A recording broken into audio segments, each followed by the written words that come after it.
Hi, and welcome to Tango TV Tastings. I'm sommelier Marcus Raisler, and joining us again is... Dave Steiger. Welcome back, Dave. Thank you, Marcus.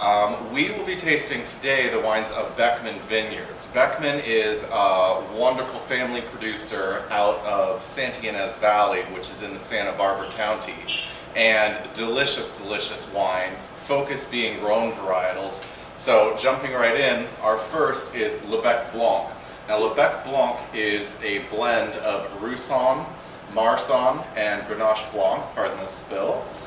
All of those grapes being grown in the Rhone region, and all three being grapes that are blended into Châteauneuf-du-Pape. One of the big reasons that they choose these grapes for these wines is that the climate in the Santa Ynez region where they grow the Beckman grapes is similar to Châteauneuf-du-Pape, and the subsoils are limestone as well as in Châteauneuf-du-Pape. So the grapes grow really consistently similar, and they've already proven time and time again in Châteauneuf-du-Pape that they're absolutely fantastic wine.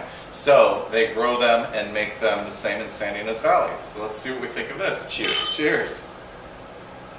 Oh, nice nose. Yep. You get like a honey characteristic usually, and it's a little bit richer. You can tell on the nose that it's full-bodied and the big golden color hue. It's beautiful.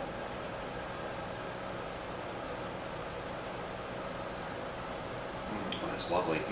Well, maybe what would be helpful is, you know, a lot of things. I think a lot of people have heard of Grenache, but I don't think a lot of people have heard of the Grenache Blanc varietal. Grenache Blanc essentially is it's the same grape, it's the white cousin essentially. So what happens is grapes, they can mutate, and so Grenache essentially just turned into a white varietal, and you could do regular Grenache and make a white out of it, but they also have Grenache Blanc, which is a white varietal. So you have two grapes that are pretty much the same hand in hand, one's red-skinned, one's white-skinned. And that's essentially what Grenache Blanc is in that, and it's a very, it's like its cousin. It's a very substantial grape, so it grows really well in a lot of areas, but the climate is perfect in the Santa Ynez and the Châteauneuf-du-Pape regions, so it does really well there. Absolutely. Now, Marcus, what this suggests to me is, those people that really don't like Chardonnay, who don't like the oakiness of Chardonnay, this would be a really good alternative because it's got body, but it doesn't have that oakiness, right? Exactly. It's not that overpowering. There's not that buttery content that you get in the Chardonnay. The nice thing about Roussanne and Marsanne grapes themselves are that they are that full body. They do give you the voluptuous mouthfeel of a Chardonnay, but they have more flavor, I think, and they're not as perfumey as their cousin Viognier that also grows in the Rhone region, but you get that richness, that beautiful, you do get a slight floral component without it being overpowering. So they're almost the mediators between Chardonnay and Viognier. You're in the heavy players, but you're also in the kind of consistently just, I think, delicious personally. Absolutely. I agree that Chardonnay drinkers would be great to check out Roussanne, Marsanne, and any blends, white Châteauneuf-du-Pape especially, or the Beckman Vineyards, Le Bec Blanc. Absolutely. So what would you tell people to pair this particular wine with? With food? Yeah. This one you obviously your fish.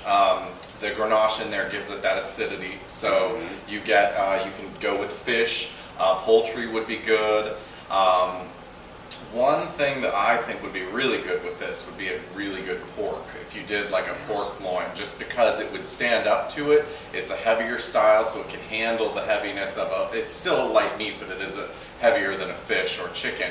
But I think pork would go fantastic with this.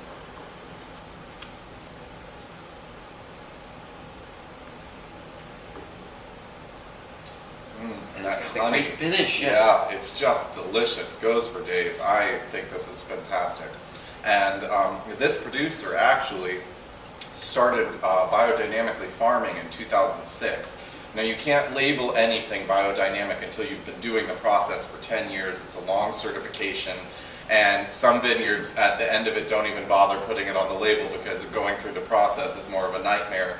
But the reality is, if you start farming that way, your crop shows and the product shows, and it just gives it much more of a substantial standing because you're not putting the pesticides in the vineyards, you're not adding the sulfur dioxide when you're doing all of these things. You're using what nature has given us originally, and it's pretty much, the funny thing is it's this new process that's going on, but it's going back to the way that it was done originally. So really the new is the old, and people are just coming back to the roots of what's great about wine is it's a product of the earth, and make it natural. Well, especially when you're dealing with these, sort of French varietals, right? I mean, I think the French are kind of leading the charge on biodynamics. And French and Italian for sure. The whole, it's the old world. The old world knows best, and they lead, and they have been. And there are more people. Ironically, it's coming a new process in the States, but there are more people that have been doing it for decades and generations and families in the old world. These people have been doing it forever, and they've been doing it the right way forever, and we're just now figuring out that you don't want to add all the chemicals just because it's easier. Right. This is Cuvée Lebec. Now it's similar, it's the essentially brother of the white, it's the red Rhone blend. It's Grenache, Syrah, Mourvedre, and Cunoise. All four of those grapes being, again, from the Rhone, and again, grapes that are able to be used in production for Chateauneuf du Pape. There are 13 total, and here, between the two, we've already got 7. So, this one's fantastic. I like that it's heavier in Grenache, which is typical of most Rhone blends, but he puts the other ones in there enough to give their characteristic. You get the Mourvedre, you get the Syrah, you get the heavy denseness of it, so let's see what we think. Oh, it's got beautiful floral notes right on the front.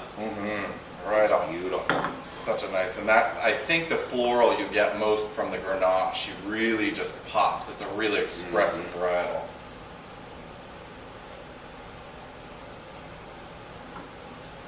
It's beautiful all the way through. I mean, what you get is a really nice finish too. Exactly. It just, to me, when you get a wine, it's really nice to have something that doesn't fail you at any point. You get the nice nose, you get a nice sort of start to it. It doesn't fail you in the middle, and then you get that finish that kind of just makes you feel like the whole thing from start to beginning or start to end is really just just smooth and balanced. Consistent. Exactly. Yeah, it's consistent. There's no dips. There's no. You're exactly right. It just goes. And the best part to me is that when you're done tasting it, it's kind of one of those things where you can still taste it, so you just want a little bit more. Exactly. You're just like, actually, that's really good, and you can't get it out of your head. Now, something that I think might be interesting for the audience is they'll notice that you got 4 bottles lined up, and 3 of them have big corks sticking out of the top of them. The one that we just poured has a screw top. And of course, I think some people would think, well, screw top, isn't that, when you get like a $3 or $4 bottle of wine, isn't that what you expect? But it's true, isn't it, that a lot of wineries are experimenting with screw tops, Exactly. right? One of the big reasons that people are going screw top is simply because of loss of product. Cork is a natural product. It's from a tree, and there are molds and different things that can happen with a cork that will ruin your wine. So what a lot of winemakers are doing is going to this for wines that they expect you to drink within the first few years, as opposed to wines that they think could set down and age. Right. If you want to age a wine, cork is best because it does breathe a little. It gives a little bit of that slight oxidation throughout the years, so your wine does age. But with the screw cap, it's a perfect seal, so the wine is actually not aging. So for wines that they do expect you to go in and drink young, or somewhat young, they'll put a screw cap on so that A, they're not throwing away 5 to 10% of their product, and B, you know that you're buying a screw cap, you're going to get home, and when you've been done after slaving in the kitchen cooking all night and you go to open that bottle, the last thing you want is a corked wine, and then you have to either go back to the store or go to second choice. And so it's a great way to go. I think people are scared of it just because of tradition, but personally, when I want to impress and I don't want to be let down, I will look for a screw cap just because I think it's the way to go. The winemaker expects you to drink the bottle soon, and so they put it in the bottle ready to go. The interesting thing bringing that fact up actually is that you'll notice one of the wines, the white, is the one with a cork in it. The white, this white, because it's Roussanne and Marsanne, those grapes are actually very, very ageable. You can get a Roussanne Marsanne straight varietal or blend, and you could actually put it down as long as you could put down a big red wine. You could put it down for 10 years, Really? and it'll give it that elegance that you develop in a big red wine. These, like we were saying, compared to Chardonnay, these are big grapes. The wines are big wines. They can handle some years of aging, and in that aging will create elegance, will create that just depth of nuance that you get from an aged wine. So it's funny that you brought that up, and then look at this and you go, wait a minute, you would expect the screw cap to be on the white, but it's actually not. It's on the red blend. The white is bigger, and the winemaker expects it to be able to age longer.